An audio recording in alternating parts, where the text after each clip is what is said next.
Audiolivro A Voz do Silêncio, escrito por Helena Petrovna Blavatsky, 1889, narrado por Brian, da Audiolivro Brasil.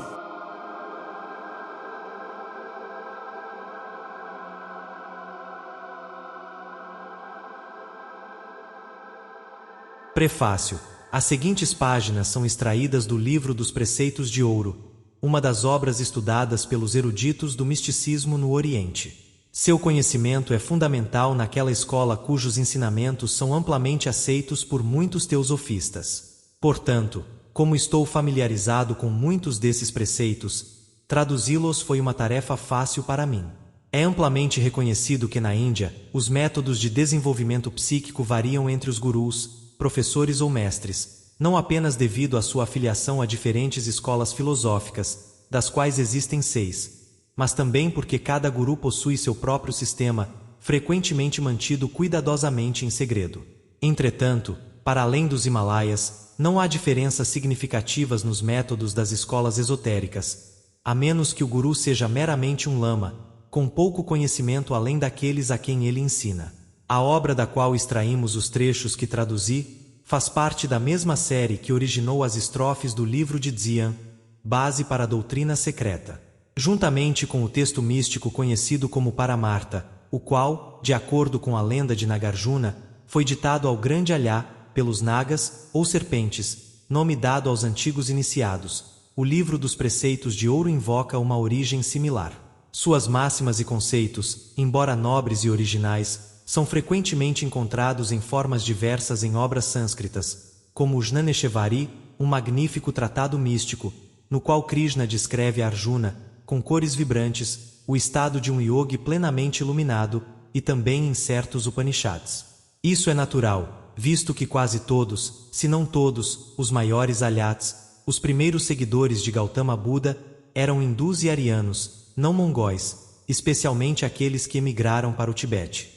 As obras deixadas apenas por Aryazanga são inúmeras. Os preceitos originais são gravados em lâminas oblongas finas. As cópias, frequentemente, em discos.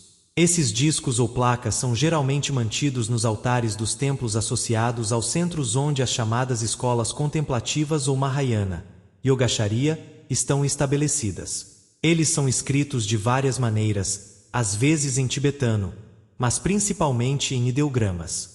A língua sacerdotal, Senzar, além de ter seu próprio alfabeto, pode ser representada de várias formas por meio de escritas em caracteres cifrados, que se aproximam mais de ideogramas do que de sílabas.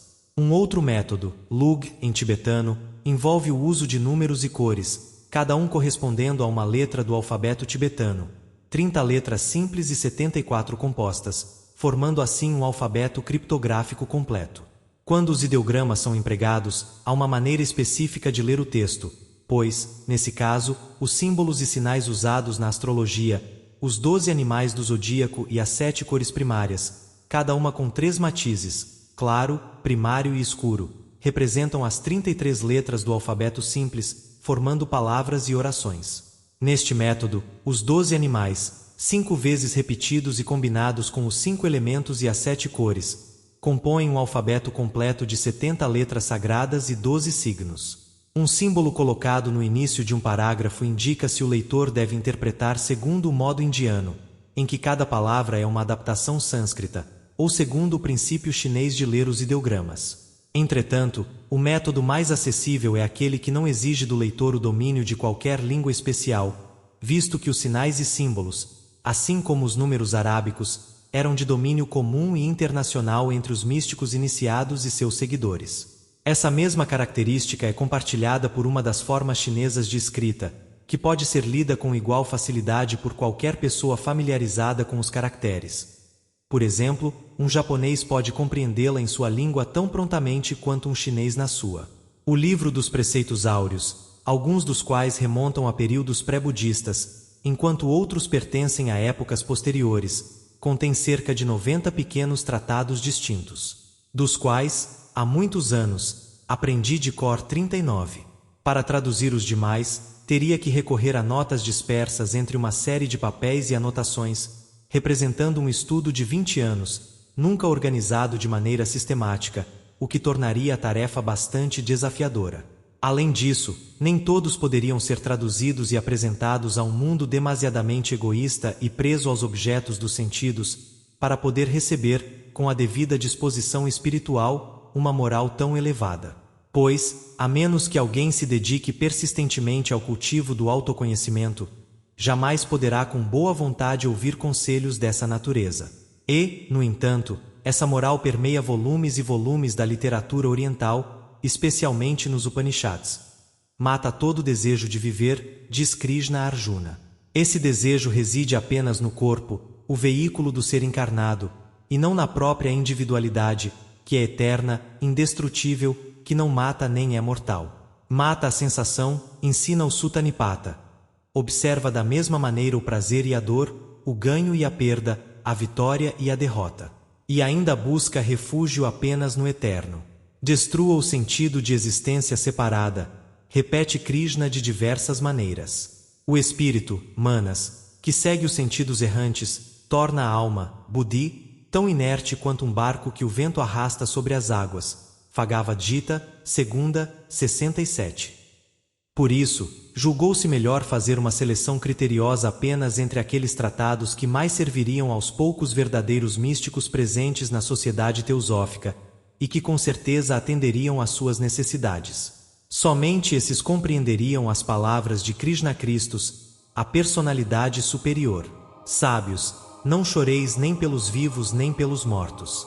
Nunca deixamos de existir, nem vós, nem estes reis dos homens.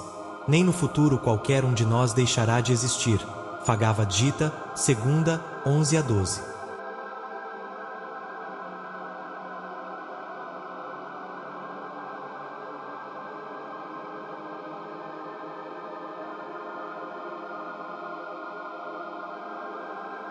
Primeiro fragmento. A voz do silêncio.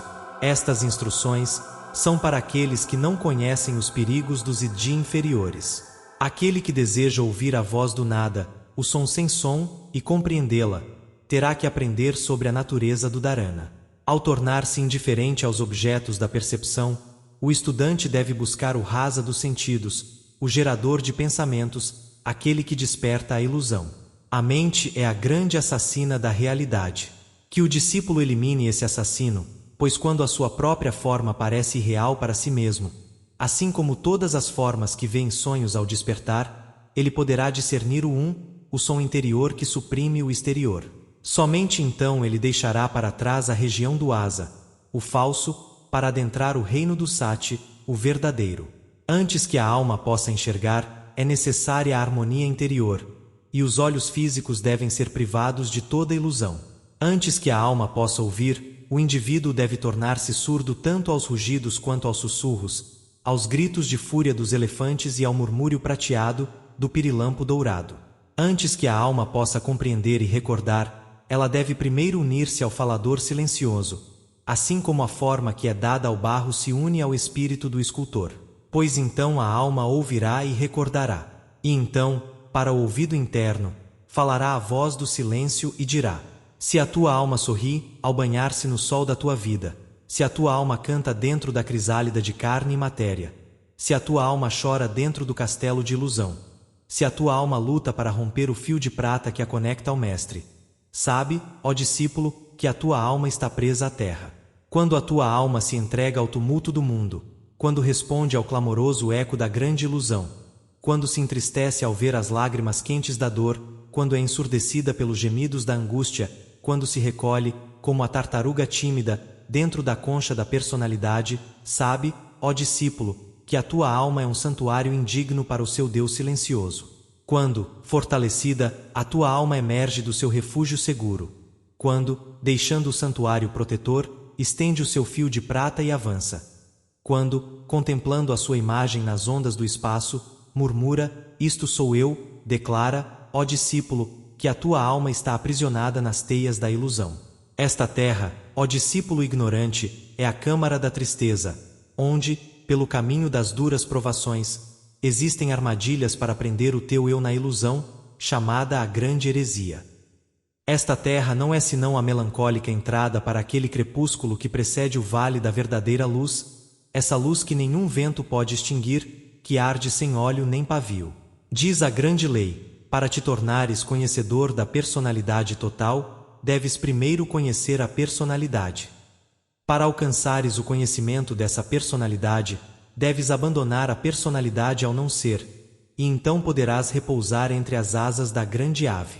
Sim, doce é o repouso entre as asas daquilo que não nasce nem morre, mas é o através das eras eternas. Cavalga a ave da vida, se queres conhecer, abandona a tua vida, se queres viver. 3 portais, ó peregrino cansado, levam ao fim dos trabalhos. 3 portais, ó vencedor de Mara, te guiarão através de 3 estados até o 4º, e daí aos 7 mundos, os mundos do repouso eterno. Se desejas conhecer seus nomes, escute-os e aprenda-os. O nome da primeira sala é ignorância, avidia. É o local onde viste a luz, onde vives e onde has de morrer. O nome da segunda sala é a sala da aprendizagem.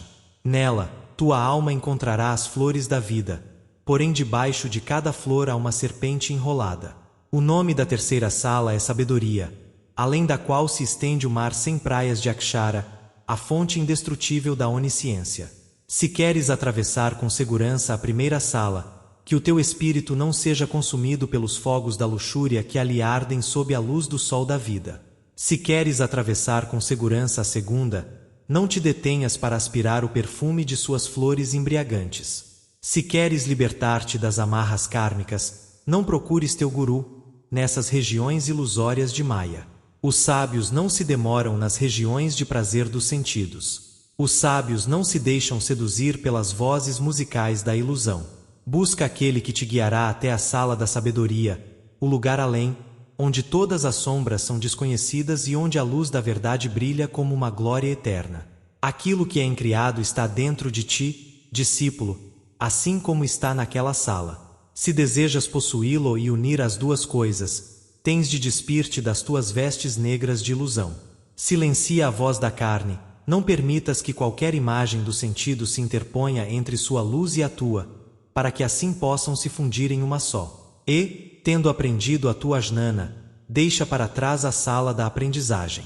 Este local é perigoso por sua beleza enganadora, e só é necessário para a tua provação.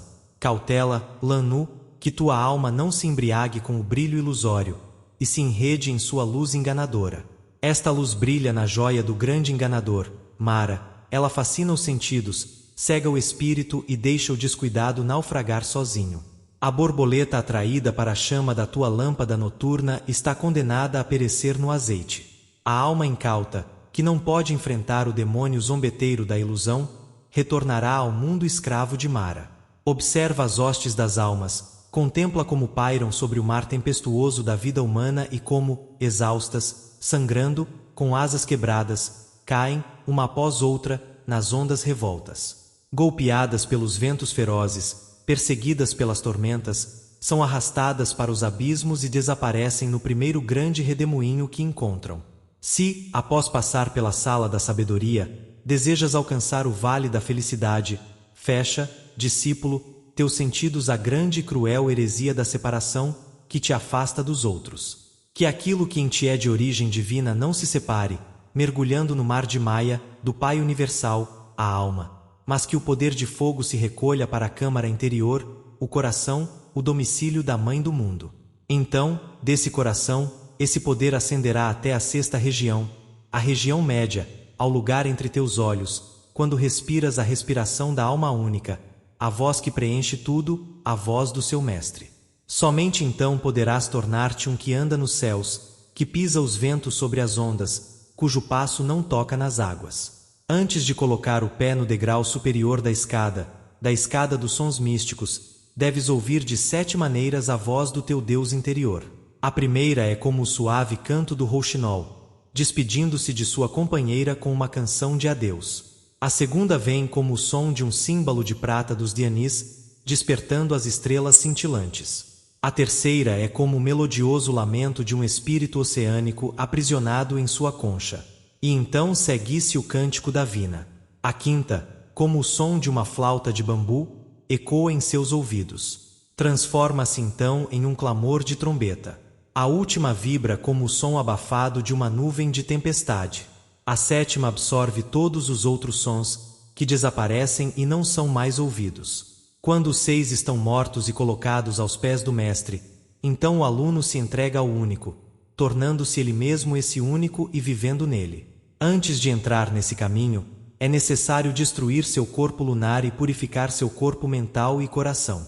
As águas puras da vida eterna, cristalinas e límpidas, não podem se misturar com as torrentes lamacentas da tempestade de monções. O orvalho celeste brilhando nos primeiros raios do sol no coração do lótus, ao tocar a terra, torna-se uma gota de lama. Veja como a pérola se transformou em um grão de sujeira. Lute contra seus pensamentos desonestos antes que eles o dominem. Trate-os como eles desejam tratá-lo, pois se você os poupar, eles criarão raízes e crescerão, dominando-o até que o destruam. Esteja atento, discípulo, e não permita nem mesmo a sombra dele se aproximar, pois ela crescerá, aumentando em tamanho e poder, até que essa escuridão observe sua existência antes mesmo que você perceba a presença do horrendo e negro monstro. Antes que o poder místico possa torná-lo um deus, Lanu, você deve adquirir a habilidade de, quando quiser, eliminar sua forma lunar. A pessoa da matéria e a do espírito não podem coexistir, uma delas deve desaparecer. Não há lugar para ambas. Antes que a mente de sua alma possa compreender, a flor da personalidade deve ser esmagada em botão, e o verme dos sentidos destruído para que não possa ressurgir. Você não pode trilhar o caminho até se tornar esse caminho. Que sua alma ouça cada grito de dor como a flor de lótus se abre para receber o sol da manhã. Que o sol inclemente não seque uma única lágrima de dor antes que você a tenha enxugado dos olhos de quem sofre. Que cada lágrima humana ardente caia em seu coração e lá permaneça. Nunca a retire enquanto a dor que a gerou durar. Essas lágrimas, ó coração tão compassivo, são os rios que irrigam os campos da caridade imortal. É nesse solo que cresce a rara flor noturna de Buda, mais difícil de ser encontrada e mais rara de ser vista do que a flor da árvore Vogai. É a semente da libertação do renascimento. Ela separa o olhar tanto da luta quanto da luxúria, guiando-o através dos campos do ser em direção à paz e felicidade encontradas apenas na terra do silêncio e do não ser. Mate o desejo, mas se o fizer, tenha o cuidado de que não renasça da morte. Mate o amor pela vida, mas se matar tenha, que não seja por um anseio por vida eterna, mas para substituir o efêmero pelo eterno, não deseje nada. Não te revoltes contra o karma nem contra as leis inalteráveis da natureza, mas combate apenas o pessoal, o transitório, o efêmero e o que é destinado a perecer. Coopera com a natureza e trabalha em sintonia com ela, e a natureza te reconhecerá como um de seus colaboradores, obedecendo-te.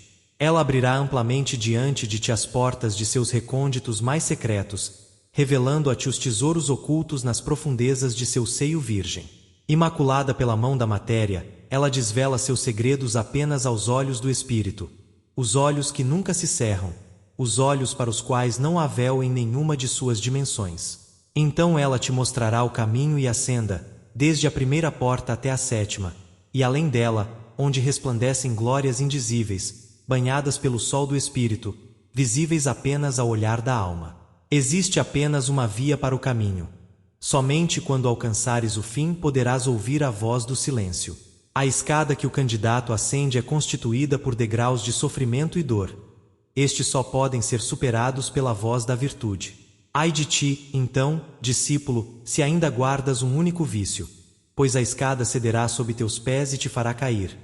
Sua base repousa no lodo dos teus pecados e falhas, e antes de atravessar o abismo da matéria, precisas purificar-te nas águas da renúncia. Cuida para não colocar um pé sujo no primeiro degrau da escada. Ai daquele que profana um degrau com pés lamacentos. A lama vil secará, tornar-se-á aderente e o prenderá ao degrau. Como uma ave presa na armadilha do caçador, será impedido de progredir. Seus vícios tomarão forma e o arrastarão para baixo, e seus pecados ecoarão como o riso e o soluço do chacal ao cair da noite.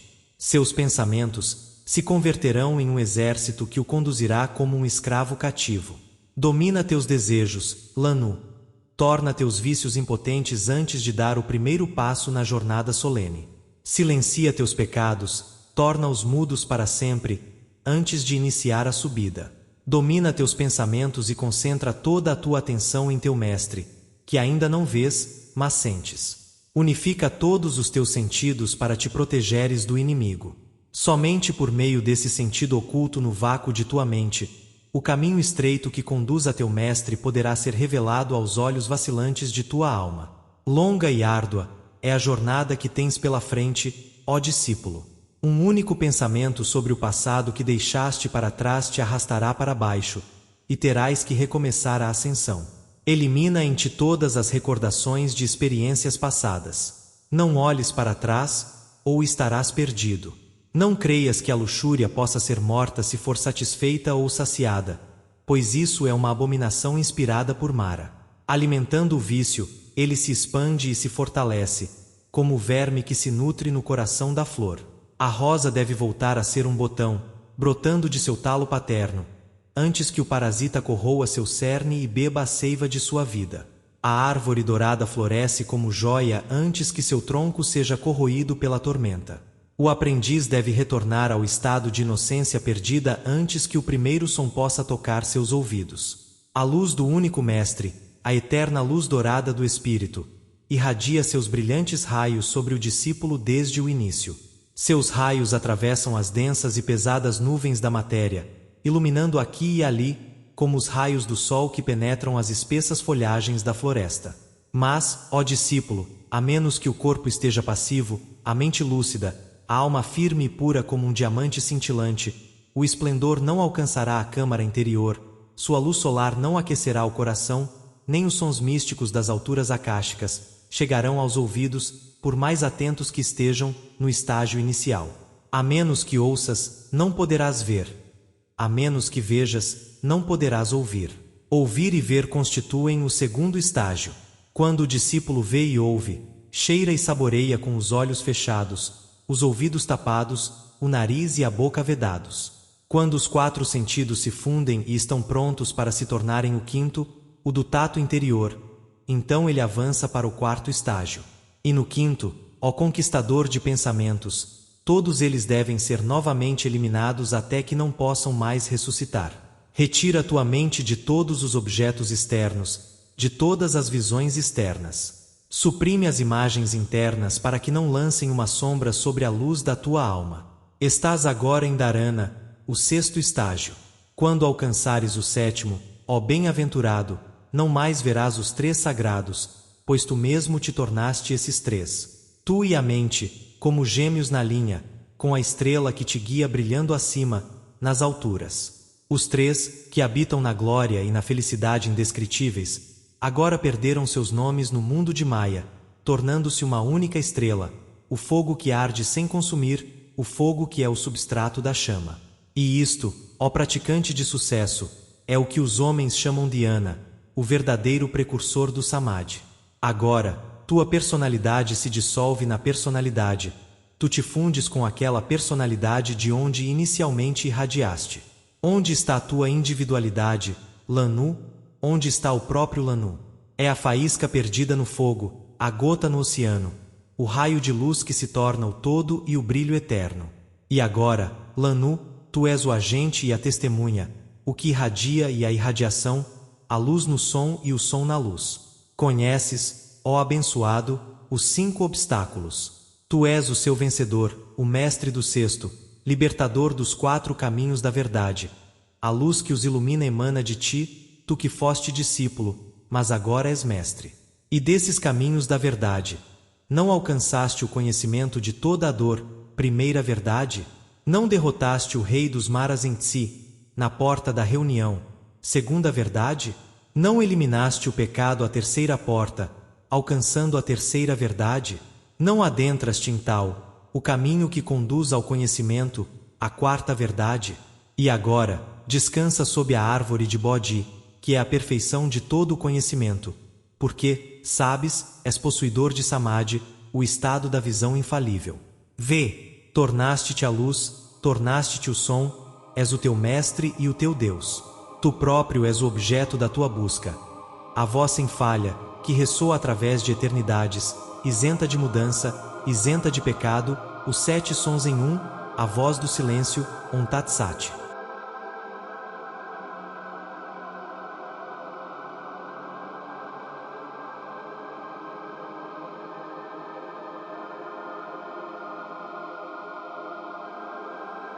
Segundo fragmento.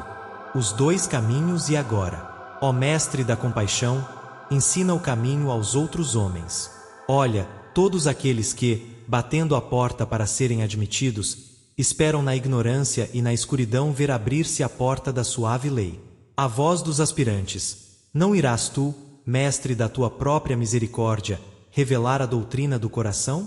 Recusar-te-ás a guiar os teus servos até o caminho da libertação? Diz o Mestre, os caminhos são 2, as grandes perfeições 3, 6 as virtudes que transformam o corpo na árvore da sabedoria.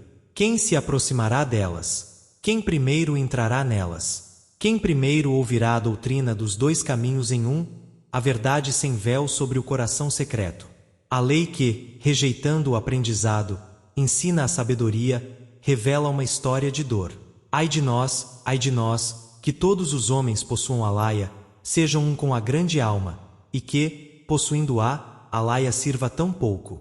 Observa como, assim como a lua se reflete nas águas tranquilas, a laia é refletida pelos pequenos e pelos grandes, espelhada nos átomos mais ínfimos, e contudo não consegue alcançar o coração de todos. Ai de nós, que tão poucos sejam os homens que se beneficiem do dom sem preço, de aprender a verdade, a verdadeira percepção das coisas existentes, o conhecimento do não existente. Diz o discípulo: ó Mestre, o que devo fazer para alcançar a sabedoria?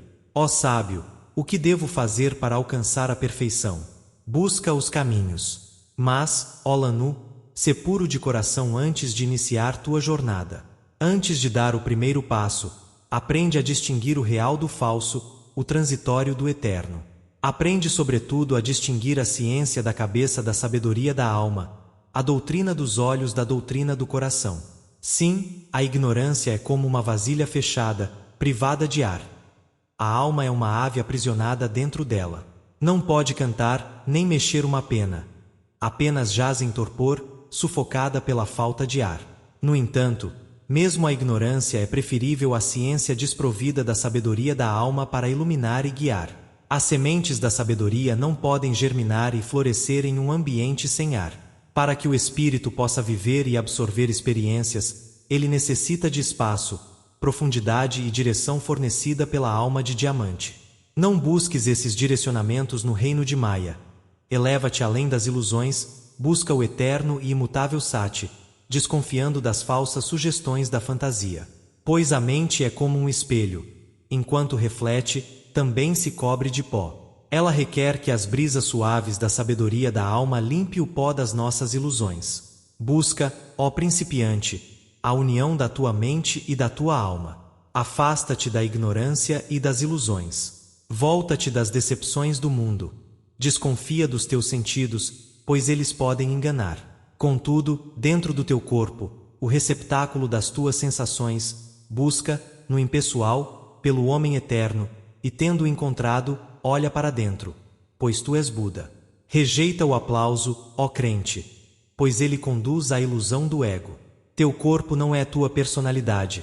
Tua personalidade é, em si mesma, desprovida de corpo, e os elogios ou críticas não a afetam. O contentamento pessoal, ó discípulo, é uma torre inatingível, na qual um orgulhoso insensato se eleva. Ali ele se senta em orgulhosa solidão, invisível para todos exceto para si próprio. A falsa ciência é rejeitada pelos sábios e dispersada pelos ventos da boa lei.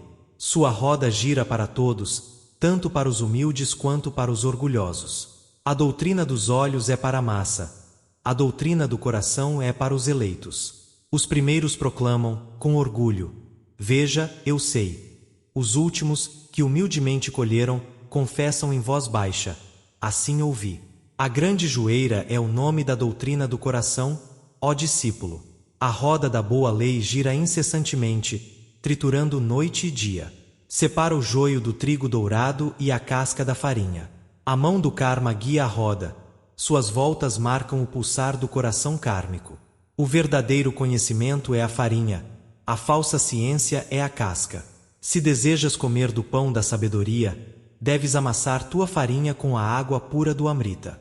Contudo, se amassares cascas com o orvalho de Maia, só criarás alimento para as pombas negras da morte, as aves do nascimento, da decadência e da tristeza. Se te disserem que para te tornares Ahram, deves renunciar ao amor por todas as coisas, diz-lhes que mentem. Se te disserem que para alcançar a libertação deves odiar tua mãe, desprezar teu filho, renegar teu pai e chamá-lo de senhor da casa. Se te pedirem para renunciar à compaixão pelos seres humanos e pelos animais, diz-lhes que suas palavras são falsas. Isso é o que ensinam os tirticas, os incrédulos. Se te ensinarem que o pecado surge da ação e a felicidade da inação absoluta, diz-lhes que estão equivocados. A transitoriedade da ação humana e a libertação da mente de sua escravidão pelo pecado e culpa não são objetivos dos eus divais. Assim preconiza a doutrina do coração. O Dharma dos olhos é a manifestação do externo e do efêmero. O Dharma do coração é a manifestação do Bodhi, o eterno e o permanente. A chama brilha intensamente quando o pavio e o óleo estão limpos. Para limpá-los, é necessário alguém que os purifique. A chama não percebe o processo de limpeza. Os ramos de uma árvore são sacudidos pelo vento. O tronco permanece imóvel. Tanto a ação quanto a inação podem existir em ti. Teu corpo agitado, tua mente tranquila, tua alma límpida como um lago de montanha. Desejas tornar-te um yogi do ciclo do tempo? Então, Lanu, não acredites que sentar-se em florestas escuras, em orgulhosa reclusão, distante dos homens. Não acredites que viver alimentando-se de plantas e raízes, saciando a sede com a neve das grandes cordilheiras, não acredites, ó devoto, que isso te levará à meta da libertação final. Não penses que o desapego do corpo físico, a mortificação da carne e dos músculos, te unirá à tua personalidade silenciosa. Não julgues que quando os pecados de tua forma grosseira forem superados, ó vítima de tuas sombras, teu dever estará cumprido para com a natureza e os homens. Os bem-aventurados não agiram assim. O leão da lei, o Senhor da misericórdia, percebendo a verdadeira causa do sofrimento humano, abandonou imediatamente o repouso suave, porém egoísta, das solidões tranquilas. De Aranyaka, tornou-se o mestre da humanidade. Após Julai ter entrado no Nirvana, ele pregou em montanhas e planícies, fez sermões nas cidades, para divais, homens e deuses. Semeia boas ações e colherás seus frutos. A inação diante de uma oportunidade de misericórdia se torna ação em um pecado mortal. Assim afirma o sábio: por que desejas abster-te da ação? Não é assim que tua alma alcançará a liberdade. Para atingir o Nirvana, é necessário alcançar o autoconhecimento, e o autoconhecimento é filho de ações caridosas. Tem paciência, como aquele que não teme falhar nem busca triunfar. Fixa o olhar de tua alma na estrela cujo raio és, a estrela cintilante que brilha nas profundezas sem luz do ser eterno, nos campos ilimitados do desconhecido. Tem perseverança, como aquele destinado a sofrer eternamente. Tuas sombras vêm e vão. O que em ti viverá para sempre, o que em ti conhece, pois é o conhecimento, não é da vida transitória. É o homem que foi, que é e que será, para quem a hora nunca soará. Se desejas colher a doce paz e o repouso, discípulo, semeia as sementes do mérito nos campos das colheitas futuras. Aceita as dores do nascimento. Retira-te da luz do sol para a sombra, para dar mais espaço aos outros. As lágrimas que regam o solo árido da dor e da tristeza fazem brotar as flores e os frutos da retribuição kármica. Da efervescência da existência humana e da sua neblina densa, irrompem chamas aladas, chamas purificadoras, que, erguendo-se majestosas sob o olhar kármico, tecem, por fim, o magnífico tecido das 3 vestes do caminho. Essas vestes são Nirmanakaya, Sambhogakaya e Dharmakaya, indumentárias sublimes. A veste Shangna, é certo, pode adquirir a luz eterna. Porém, a veste Shangna, por si só, concede o nirvana da extinção. Interrompe o ciclo de renascimentos, mas, ó Lanu, também sufoca a compaixão. Os Budas perfeitos, que vestem a glória do Dharmakaya, já não podem contribuir para a redenção humana. Ai de nós! Devemos sacrificar as individualidades por uma só? deve a humanidade ser sacrificada em prol de indivíduos? Aprende, ó iniciante, que este é o caminho estreito, o caminho da felicidade egoísta, evitado pelos bodhisattvas do coração compassivo, os Budas da misericórdia. Viver para servir à humanidade é o primeiro passo. Praticar as 6 virtudes gloriosas é o segundo. Vestir a veste humilde do Nirmanakaya é renunciar à felicidade eterna para poder auxiliar na redenção humana. Alcançar a felicidade do Nirvana, mas renunciar a ela, é o passo supremo, final, o ápice no caminho da renúncia. Aprende, ó discípulo, que este é o caminho oculto, escolhido pelos Budas da perfeição, que sacrificaram sua personalidade por personalidades mais fracas. Mas, se a doutrina do coração é alta demais para ti, se precisas ajudar a ti mesmo e temes oferecer auxílio aos outros, então, tu, de coração tímido, cuida-te a tempo. Contenta-te com a doutrina visível da lei. Continua esperando, pois se o caminho secreto não é acessível hoje, amanhã estará ao teu alcance. Aprende que nenhum esforço, por menor que seja, quer para o bem, quer para o mal, se perde e desaparece no mundo das causas. Mesmo o fumo levado pelo vento não é sem vestígio. Uma palavra áspera proferida em vidas passadas não se perde, mas renasce sempre. A roseira não produz pimenta, nem a estrela prateada do jasmim se transforma em espinho ou cardo. Podes criar hoje tuas oportunidades de amanhã. Na grande jornada, as causas semeadas a cada hora produzem, cada qual, sua colheita de efeitos, pois uma justiça imutável governa o mundo. Com seu vasto alcance de ação infalível, ela traz aos mortais vida de alegria ou de angústia, a prole kármica de nossos pensamentos e ações pregressas. Aceita, pois, o que o mérito te reserva, ó de coração paciente. Anima-te e contenta-te com a sorte. Tal é o teu karma, o karma do ciclo de teus nascimentos, o destino daqueles que, em sua dor e tristeza, nascem ligados a ti, riem e choram de vida a vida, cativos de tuas ações anteriores. Age hoje em prol deles, e amanhã agirão por ti. Da renúncia à tua própria personalidade floresce o doce fruto da libertação final. Condenado à perdição está aquele que, por temor a Mara, recusa-se a ajudar os homens, temendo agir em benefício próprio. O peregrino que deseja refrescar seus membros fatigados em águas correntes, mas se abstém por medo da corrente, corre o risco de sucumbir ao calor. A inação motivada pelo medo egoísta só pode resultar em malefícios. O devoto egoísta vive em vão.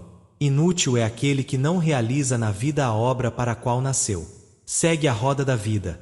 Segue o dever para com tua raça e os de teu sangue, para com amigo e inimigo, e fecha tua mente tanto para os prazeres quanto para a dor. Cumpre a lei da retribuição kármica. Adquire habilidades, se diz, para teu próximo nascimento.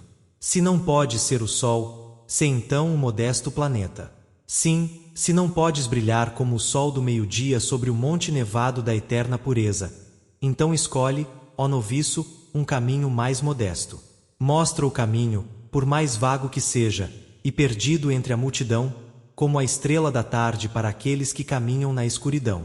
Contempla Migmar, quando seu olhar carmesim se derrama sobre a terra adormecida. Contempla a aura de fogo da mão de Lyagpa, estendida com amorosa proteção sobre as cabeças de seus ascetas. Ambos agora servem a Nima, permanecendo como sentinelas silenciosas na noite em sua ausência. No entanto, em kalpas passados, foram brilhantes Nimas, e talvez em dias futuros se tornem novamente 2 sóis.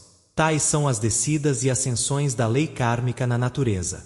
Sê como eles, ó Lanu. Dá luz e conforto ao peregrino cansado, e busca aquele que sabe ainda menos do que tu, que, em sua desolação miserável, está faminto pelo pão da sabedoria e do pão que nutre a sombra, sem mestre, esperança ou consolação, e faz com que ouça a lei. Dize-lhe, ó candidato, que aquele que faz do orgulho e do egoísmo servos da devoção, que aquele que, firme em sua existência, ainda assim entrega sua paciência e submissão à lei como uma flor aos pés de Shakyatupara, nesta vida, torna-se um Srotapati. Os siddhis da perfeição podem ainda estar distantes, mas o primeiro passo foi dado, ele entrou no rio e pode adquirir a visão da águia das montanhas, o ouvido da tímida corça. Dize-lhe, ó aspirante, que a verdadeira devoção pode restaurar-lhe o conhecimento, aquele conhecimento que foi seu em vidas anteriores. A visão e o ouvido divinos não podem ser alcançados em uma breve existência. Se humilde se desejas adquirir sabedoria, se ainda mais humilde quando a alcançares. Seja como o oceano que recebe todos os rios e riachos. A imensidão serena do oceano não se perturba, ele os acolhe sem sentir. Domina teu ser interior com teu ser divino, domina o divino com o eterno. Sim, grandioso é aquele que suprime o desejo. Ainda maior é aquele em quem a divina personalidade suprimiu o próprio conhecimento do desejo. Mantém-te vigilante, em relação ao inferior para que não manche o superior. O caminho para a libertação definitiva reside dentro de tua própria essência. Este caminho tem início e fim além da personalidade. Sem os elogios de todos os homens, a humildade é a mãe de todos os rios diante da arrogância dos tirticas. A forma humana pode parecer vazia, ainda que transborde com as águas doces do Amrita aos olhos dos ignorantes. No entanto, a origem dos rios sagrados é a terra sagrada, e aquele que possui sabedoria é respeitado por todos. Os alhãs e sábios de visão ilimitada são raros como a flor da árvore udombara. Os alhãs nascem à meia-noite, com a planta sagrada de 9 e 7 hastes, a flor sagrada que desabrocha e floresce na escuridão, brotando do orvalho puro e do leito gelado das alturas nevadas, onde nenhum pé pecador jamais pisou. Nenhum Arhan, ó Lanu, alcança esse estado na vida em que a alma começa a ansiar pela libertação definitiva pela primeira vez. No entanto, nenhum guerreiro, oferecendo-se voluntariamente para a terrível batalha entre o vivente e o morto, pode ser recusado o direito de ingressar no caminho que leva ao campo de batalha, pois ou vence ou sucumbe. Se vence, o nirvana será seu, antes de abandonar sua sombra, de desprezar sua mortalidade, fonte abundante de angústia e dor infindável. Os homens o honrarão como um grande e sagrado Buda. E mesmo se sucumbir, não será em vão. Os inimigos que ele abateu na última batalha não renascerão em sua próxima encarnação. Mas se desejas alcançar o nirvana ou renunciar a esse prêmio, não deixes que a motivação para agir ou inagir seja tua razão, ó coração indômito. Aprende que ao Bodhisattva que troca a libertação pela renúncia para suportar as angústias da vida secreta, é chamado 3 vezes venerável, ó candidato à dor ao longo dos ciclos. O caminho é discípulo, mas ao fim é duplo. Seus estágios são marcados por 4 e 7 portais. De um lado, a felicidade imediata.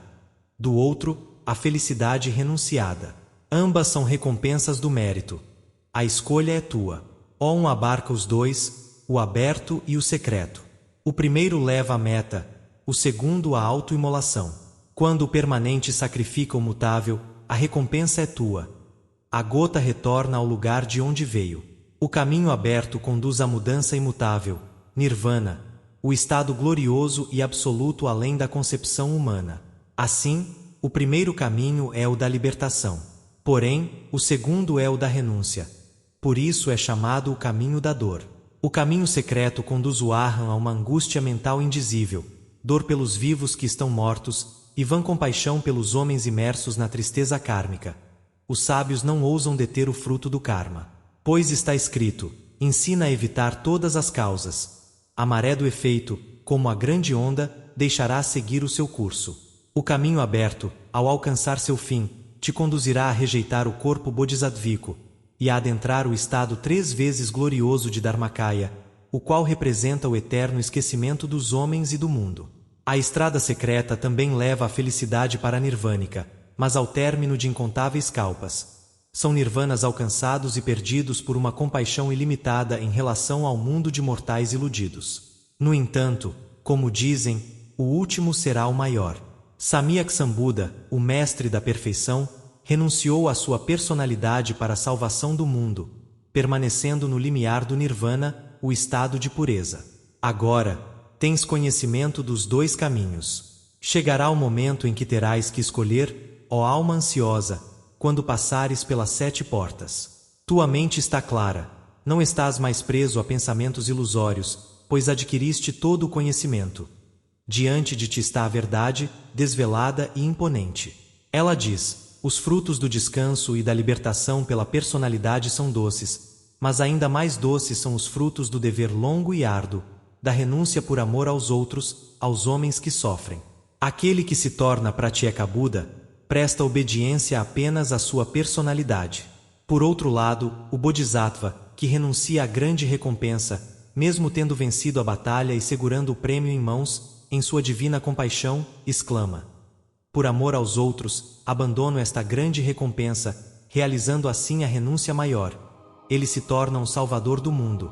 Repara, a busca pela felicidade e o longo caminho da dor estão no extremo fim. Podes escolher um ou outro, ó aspirante à tristeza, através dos ciclos que estão por vir. Om Vairapani 1.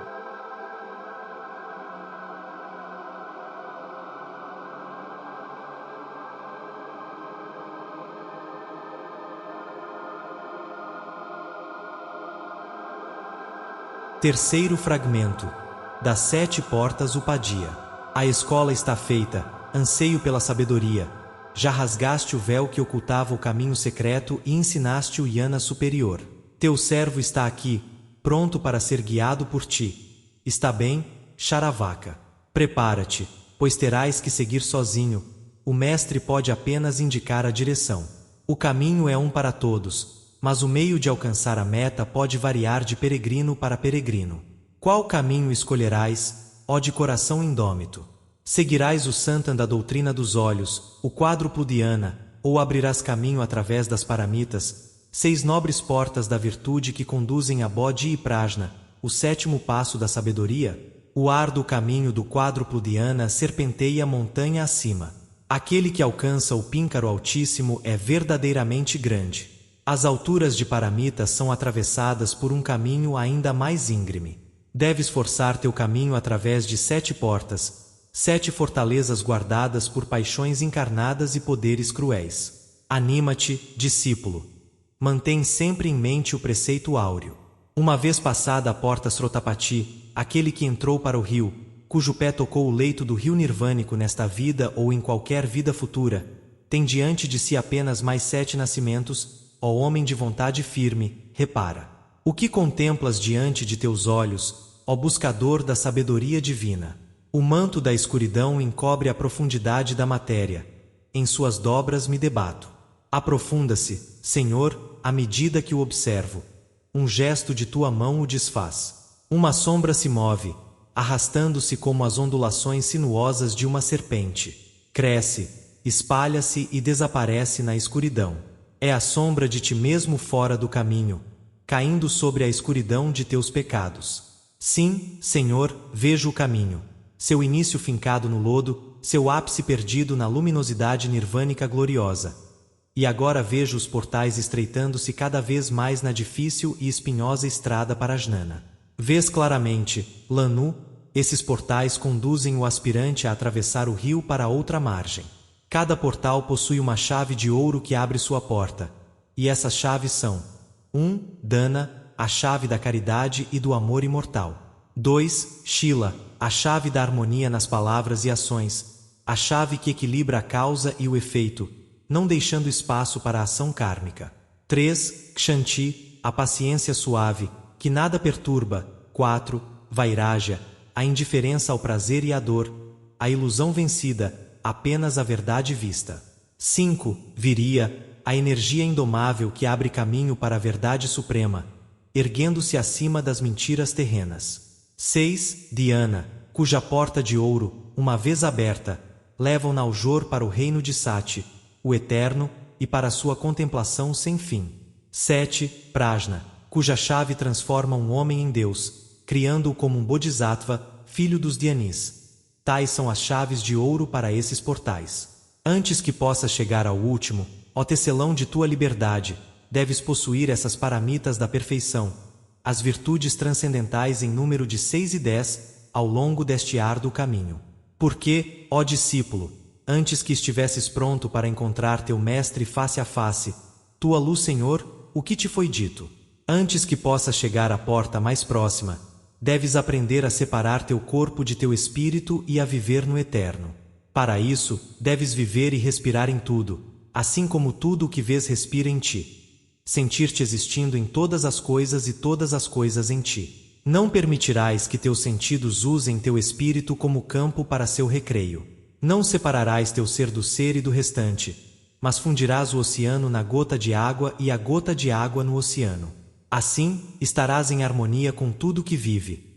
Ama os homens como se fossem teus colegas, discípulos do mesmo mestre, filhos da mesma boa mãe. Há muitos professores. A alma mestra é uma, Alaya, a alma universal. Vive nesse mestre como seu raio em ti. Vive em teus semelhantes como eles nela.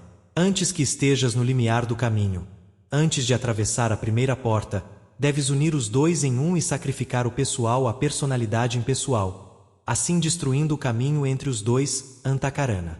Deves estar pronto para responder ao Dharma, a lei austera, cuja voz questionará teu primeiro passo, teu passo inicial.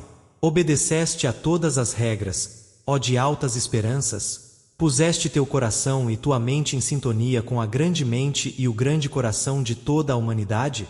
Pois, como a ressonância sonora de um grande rio, onde todos os sons encontram eco, assim deve o coração daquele que deseja se unir ao rio vibrar em resposta a cada suspiro e a cada pensamento de tudo o que vive e respira. Os discípulos podem ser comparados às cordas de uma vina que ecoam nas almas. A humanidade, a sua caixa de ressonância. A mão que a faz vibrar, a respiração melodiosa da grande alma do mundo. A corda que não vibra ao toque do mestre, em harmonia suave com as outras, se rompe e é descartada. Assim também são as mentes coletivas dos Lanusharavakas, que devem ser afinadas para vibrar de acordo com o espírito do Upadhyaya, uno com a superalma, ou se romperão. Assim agem os irmãos da sombra, os assassinos de suas próprias almas, a horrenda seita dos Dedidukpa. Puseste teu ser em sintonia com a grande dor da humanidade, ó candidato à luz? Agiste assim? Se sim, podes avançar. No entanto, antes de dar um passo no duro caminho da tristeza, é prudente que aprendas sobre os perigos da estrada. Munido da chave da caridade, do amor e da terna misericórdia, podes aguardar com tranquilidade diante da porta de Dana, a entrada para o caminho. Observa, ó afortunado peregrino, o portal diante de ti é amplo e alto, aparentemente de fácil acesso. O caminho que o atravessa é retilíneo, suave e relvado. É como um claro banhado de sol no meio da densa e escura floresta, um refúgio terreno refletindo o paraíso de Amitabha. Ali, rouxinóis da esperança e aves de plumagem resplandecente entoam cânticos em bosques verdejantes, inspirando triunfos nos peregrinos destemidos. Celebram as 5 virtudes do Bodhisattva, a fonte quíntupla do poder do Bodhi e dos 7 estágios do conhecimento. Avança, segue em frente. Trouxeste a chave, está seguro. Para a segunda porta, a entrada é igualmente verde, porém íngreme e sinuosa, serpeando montanha acima. Sim, até o topo rochoso da montanha. Névoas cinzentas cobrirão o píncaro áspero e rochoso, e além disso será tudo escuridão. À medida que prossegues, o cântico da esperança se torna cada vez mais tênue no coração do peregrino. O arrepio da dúvida o alcança. Seus passos tornam-se mais incertos. Cautela, ó candidato. Cautela contra o medo que, como as asas negras e silenciosas do morcego noturno, se interpõe entre a luz da tua alma e a grande meta que surge na distância, ainda muito distante. O medo, ó discípulo, mata a vontade e retarda a ação. Se faltar a virtude Shila, o peregrino tropeçará, e as pedras kármicas ferirão seus pés no caminho pedregoso.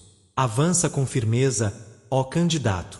Banha tua alma na essência de Kshanti, pois agora te aproximas do portal que carrega esse nome, a porta da fortaleza e da paciência. Não feches os olhos, nem percas de vista Dorje.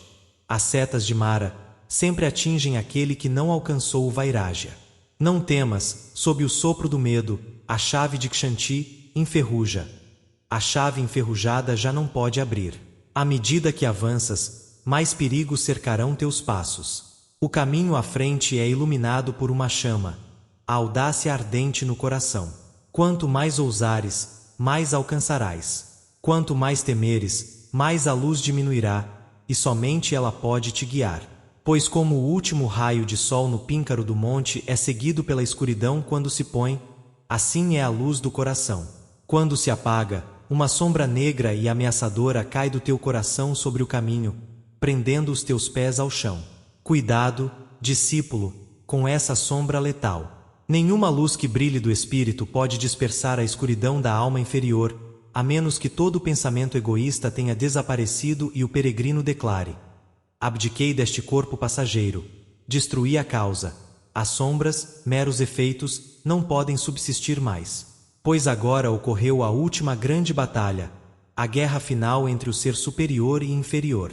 Vê, o próprio campo de batalha foi engolido pela grande guerra e deixou de existir. Mas, uma vez passada a porta de Kshanti, é dado o terceiro passo: o teu corpo é teu servo. Prepara-te agora para a quarta porta, a porta das tentações que enlaçam o homem interior. Antes que possas alcançar essa meta, antes que tua mão se erga para abrir a quarta porta, deves ter dominado todas as flutuações mentais em ti e exterminado o exército de pensamentos que, sutis e insidiosos, invadem, sem consentimento, o santuário radiante da alma. Se não quiseres ser consumido por eles, deves tornar inofensivas tuas criações, os filhos de teus pensamentos, invisíveis, impalpáveis, que proliferam em torno da humanidade, descendência e herdeiros do homem e de suas presas terrenas. Deves compreender o vácuo dentro do aparentemente cheio, o cheio dentro do aparentemente vazio. Ó aspirante puro, olha bem para dentro do poço do teu coração e responde: conheces bem os poderes da personalidade, ó observador das sombras externas? Se não os conheces, estás perdido. Pois, no quarto caminho, a mais leve brisa da paixão ou do desejo fará tremer a luz firme nas paredes brancas e puras da alma. A mais pequena onda de ânsia ou saudade pelos dons ilusórios de Maya, ao atravessares o Antakarana, o caminho entre teu espírito e tua personalidade, a estrada real das sensações, as despertadoras de Ankara, um pensamento rápido como o relâmpago far-te-á perder os teus 3 prêmios, os 3 prêmios que conquistaste. Aprende que no eterno não há mudança. Abandona para sempre as 8 cruéis angústias. Caso contrário, com certeza não terás alcançado a sabedoria, nem a libertação, diz o grande Senhor, o Tathagata da perfeição, aquele que segue os passos de seus predecessores. Austera e exigente é a virtude de Vairagya. Se desejas seguir seu caminho, deves ter tua mente e percepções mais livres do que nunca da ação mortal. Deves impregnar-te do puro alaya, identificar-te com o pensamento da alma da natureza. Unido a ele, tornas-te invencível. Separado, tornas-te o campo de jogo de Samvriti, a fonte de todas as ilusões do mundo. Tudo no homem é passageiro, exceto a essência pura e clara do alaya. O homem é como um raio cristalino. Internamente, é um raio de luz imaculada, enquanto superficialmente é uma forma de barro material. Esse raio é o teu guia de vida e a tua verdadeira personalidade, o guardião e o pensador silencioso, a vítima do teu eu inferior. A tua alma só pode ser afetada através do teu corpo pecador. Domina e governa ambos e estará seguro ao atravessar as proximidades da porta do equilíbrio. Coragem, ousado peregrino, para outra margem, não prestes ouvidos ao sussurro das hostes de Mara. Afasta os tentadores, esses espíritos malévolos, os lhamem no espaço infinito, mantém-te firme. Aproxima-te agora da porta do meio, da porta da dor, com as suas inúmeras armadilhas. Controla os teus pensamentos, ó buscador da perfeição, se quiseres passar pelo seu limiar. Domina a tua alma, ó buscador das verdades eternas, se quiseres alcançar o objetivo. Concentra o olhar da tua alma na luz única e pura, na luz imutável, e usa a tua chave de ouro. O árduo trabalho está feito, a tua tarefa quase concluída. O grande abismo que se abria para te engolir está quase ultrapassado. Atravessaste a vala que cerca a porta das paixões humanas. Já venceste Mara e a sua horda furiosa, livraste o teu coração da impureza e desejos impuros. No entanto, ó combatente glorioso, a tua tarefa ainda não está completa. Ergue alto, Lanu, o muro que defenderá a tua ilha sagrada, o dique que protegerá o teu espírito do orgulho e da complacência ao pensares no teu grande feito. Um sentimento de orgulho mancharia a tua obra. Sim, ergue forte o muro, para que o impulso feroz das ondas em guerra, vindas do grande oceano de Maya, não venha submergir o peregrino e a ilha no momento da vitória.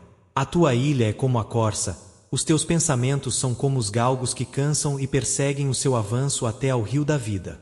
Ai da corça que é atingida pelos galgos malignos antes de alcançar o vale do refúgio. Jnanamarga, o caminho do puro conhecimento. Antes de te estabeleceres em Jnanamarga e o chamares de teu, a tua alma deve tornar-se como o fruto maduro da mangueira. Suave e doce como a sua polpa dourada para as angústias dos outros, mas dura como o caroço desse fruto para as tuas próprias dores e angústias, ó vencedor da alegria e da tristeza. Torna a tua alma resistente contra as armadilhas da tua personalidade.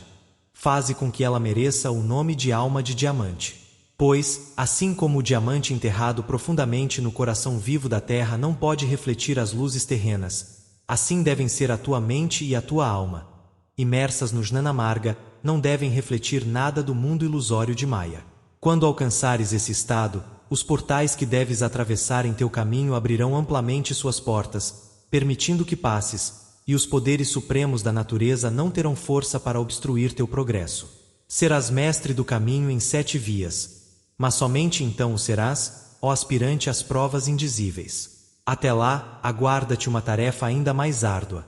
Deves estar plenamente consciente de cada pensamento, e ainda assim desterrar de tua alma todos os pensamentos.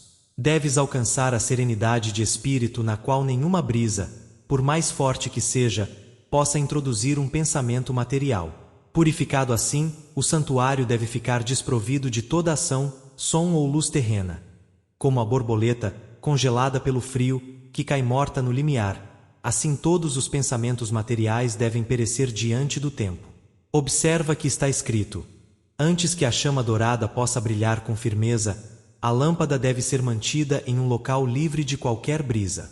Exposta ao vento inconstante, a chama vacilará e, tremendo, lançará sombras enganosas, escuras e sempre mutantes, sobre o santuário branco da alma. E então, ó buscador da verdade, a mente de tua alma se tornará como um elefante enlouquecido, que se enfurece na floresta. Tomando as árvores por inimigos vivos, perece ao tentar destruir as sombras sempre incertas dançando no muro dos rochedos inundados de luz solar. Cautela-te, para que tua alma, enquanto cuida de tua personalidade, não perca o rumo do conhecimento deva. Cautela-te para que tua alma, ao esquecer a personalidade, não perca seu controle sobre seu espírito trêmulo, e assim perca o justo prêmio de suas conquistas. Guarda-te contra a mudança, pois a mudança é tua grande adversária. A mudança lutará contra ti, te afastará, te lançará para os pântanos viscosos da dúvida. Prepara-te e acautela-te a tempo. Se experimentaste e falhaste, ó lutador incansável, não percas, porém, a coragem. Continua a lutar e volta ao combate repetidas vezes. O guerreiro destemido, mesmo com o sangue de sua vida escorrendo das feridas abertas, continuará a enfrentar o inimigo, expulsando-o de seu forte, vencendo-o, mesmo antes de expirar. Age, portanto, todos vós que falhais e que sofrem, como este soldado, e do forte de tua alma, expulsa todos os teus inimigos, a ambição, a raiva, o ódio, até a sombra do desejo, mesmo quando falhares. Lembra-te, tu que lutas pela libertação humana, que cada derrota é um triunfo, e cada tentativa sincera, eventualmente, recebe seu prêmio. Os santos germes que brotam e crescem invisíveis na alma do discípulo, dobram-se como juncos, mas não se quebram, nem se perdem. Mas quando a hora chega, eles florescem. Se vieste preparado, então não temas nada. Daqui em diante, teu caminho é claro, levando diretamente à porta de Viria, o 5º dos 7 portais. Estás agora no caminho que conduz ao porto de Dhyana, o 6º portal, o portal Bodhi. A porta do Dhyana é como um vaso de alabastro, branco e translúcido. Dentro dele arde uma luz firme e dourada, a chama de Prajna, que irradia de Atma. Esse veio és tu. Afasta-te dos objetos sensoriais, seguiste pelo caminho da visão, pelo caminho da audição, e agora estás na luz do conhecimento. Chegaste ao estado de Titiksha. Ó Naujor, estás salvo, entende, vencedor dos pecados, que uma vez que um Sovani tenha atravessado o 7º caminho, toda a natureza estremece de alegria e se submete. A estrela prateada cintila esta notícia às flores da noite. o riacho murmura o conto às pedras. As ondas escuras do oceano cantam aos rochedos cobertos de espuma, as brisas perfumadas cantam aos vales, e os pinheiros altivos sussurram misteriosamente. Surgiu um mestre do dia. Ele se ergue agora como uma coluna branca no ocidente, sobre cuja fronte o sol nascente do pensamento eterno derrama suas primeiras ondas gloriosas. Seu espírito, como um oceano ilimitado em calmaria, se estende no espaço sem praias. Ele tem a vida e a morte em sua poderosa mão. Sim, ele é poderoso. O poder vivo tornado livre nele, esse poder que é ele próprio, pode erguer o tabernáculo da ilusão muito acima dos deuses, acima dos grandes Brahma e Indra. É agora, por certo, que ele receberá seu grande prêmio. Não usará ele os dons que isso confere para seu descanso, felicidade, proveito e glória tão bem merecidos, ele, o subjugador da grande ilusão? Não, ó candidato ao conhecimento secreto da natureza. Se quiseres seguir os passos do santo Tathagata, esses dons e poderes não são para ti próprio. Irás assim represar as águas nascidas em Someru? Irás desviar o rio para o teu serviço, ou fazê-lo fluir até a sua nascente, pelas colinas dos ciclos. Se quiseres que esse rio de conhecimento bem adquirido, de sabedoria de origem divina, permaneça uma corrente pura, não deves permitir que ele se torne um lago estagnado. Entende, se quiseres tornar-te cooperador de Amitabha, a idade ilimitada, então deves espalhar a luz adquirida, como os 2 Bodhisattvas, sobre todos os 3 mundos. Entende que a corrente de conhecimento sobre-humano e a sabedoria dos divais, que adquiriste, devem ser derramados de ti para outro leito. Entende, ó Naujor, tu do caminho secreto, que suas águas puras devem ser usadas para adoçar as ondas amargas do oceano, esse grande mar de sofrimento formado pelas lágrimas dos homens. Ai de ti, uma vez que te tornaste como a estrela fixa no alto céu, esse claro orbe celeste deve, das profundezas do espaço, brilhar para todos, menos para si mesmo, dar luz a todos e a nenhum tirá-la. Ai de ti, uma vez tornado como a neve pura nos vales das montanhas, fria e insensível ao tato, quente e protetora para a semente que dorme profundamente sob seu seio. Agora é essa neve que deve suportar a geada mordente, os vendavais do norte, protegendo assim do seu dente fino e cruel a terra, que contém a colheita prometida, a colheita que dará pão aos famintos. Por ti próprio condenado a viver através de incontáveis kalpas futuros, sem que os homens te vejam ou te agradeçam. Apertado como uma pedra contra inúmeras outras que formam o muro da guarda, tal é o teu futuro se passares a 7ª porta. Construído pelas mãos de muitos mestres da compaixão, erguido pelas suas torturas, cimentado pelo seu sangue, ele protege a humanidade, desde que o homem é homem, livrando-a de novas e maiores angústias e tristezas. O homem, porém, não o vê, não o quer ver, nem quer dar ouvidos à palavra da sabedoria, porque não a conhece. Mas tu ouviste-a, tu sabes tudo, ó alma ansiosa e imaculada, e tens de escolher. Escuta ainda. No caminho de Sovan, ó Srotapati, segue seguro. Sim, nesse marga, onde apenas a escuridão vem ao encontro do peregrino cansado, onde, rasgadas por espinhos, as mãos gotejam sangue, os pés são rasgados por pedras agudas e duras, e Mara emprega as suas armas mais fortes, para além dele, imediatamente há um grande prêmio. Calmo e impassível, o peregrino vai até ao rio que conduz ao Nirvana. Ele sabe que quanto mais os seus pés sangrarem, mais lavado e limpo ele próprio ficará. Ele sabe bem que depois de 7 breves e transitoriais nascenças, o Nirvana lhe pertencerá. Tal é o caminho de Dhyana, o porto do yogi, a meta sagrada que os Srotapatis buscam. Não é assim quando atravessou e conquistou o caminho alhá. Ali Klesha é destruído para sempre, e as raízes de Tânia arrancadas. Mas para, discípulo, escuta uma palavra ainda, podes tu destruir a divina compaixão? A compaixão não é um atributo, é a lei das leis, a harmonia eterna, o próprio ser de Alaya, uma essência universal sem praias, a luz da justiça eterna, o acordo de tudo, a lei do eterno amor. Quanto mais com ela te unificares, fundindo o teu ser no seu ser, tanto mais a tua alma se unirá àquilo que é, tanto mais te tornarás a compaixão absoluta. Tal é o caminho Arya, caminho dos Budas da perfeição. Mas o que significam os livros sagrados que te fazem dizer: Om, creio que nem todos os alyates obtêm o doce gozo do caminho nirvânico. Om, creio que no Nirvana Dharma não entram todos os Budas. Sim, no caminho de Arya já não és um Srotapati, és um Bodhisattva. Atravessaste o rio. É certo que tens direito à veste do Dharmakaya. Mas um Samogakakaya é maior do que um Nirvani, e maior ainda é um Nirmanakaya, o Buda da compaixão. Inclina agora a tua fronte e escuta bem, ó Bodhisattva.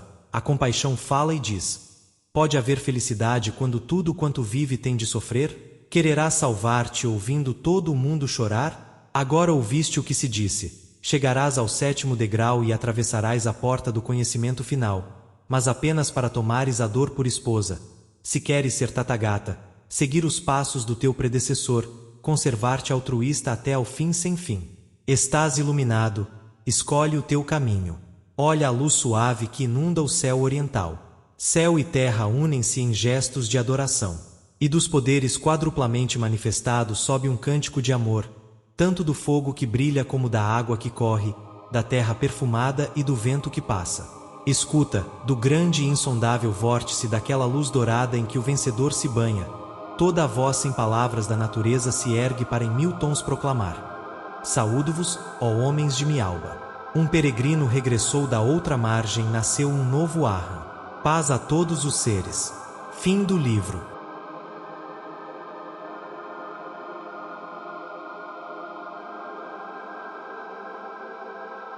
Chegamos ao término desta obra, escrita por Elena Petrovna Blavatsky.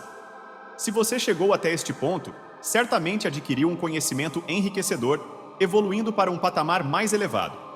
Nos dedicamos um bom tempo para proporcionar aos amigos ouvintes esta e outras obras consagradas. E caso tenha apreciado este conteúdo e deseja continuar a ampliar os seus conhecimentos através da vasta gama de ensinamentos presentes em diversos livros, que são verdadeiras portas para o entendimento, convidamos você cordialmente a se inscrever em nosso canal. Sendo assim, queremos lhe fazer um pedido: que compartilhe generosamente este audiolivro com seus amigos e familiares, comente e dê muitos likes para nos auxiliar nesta divulgação gratuita. Isso nos motiva a ampliar nossa comunidade e disseminar conhecimento valioso. Juntos, podemos inspirar a busca pela verdadeira sabedoria. Agradecemos por compartilhar conosco esta incrível jornada em busca de um entendimento mais profundo sobre a nossa existência.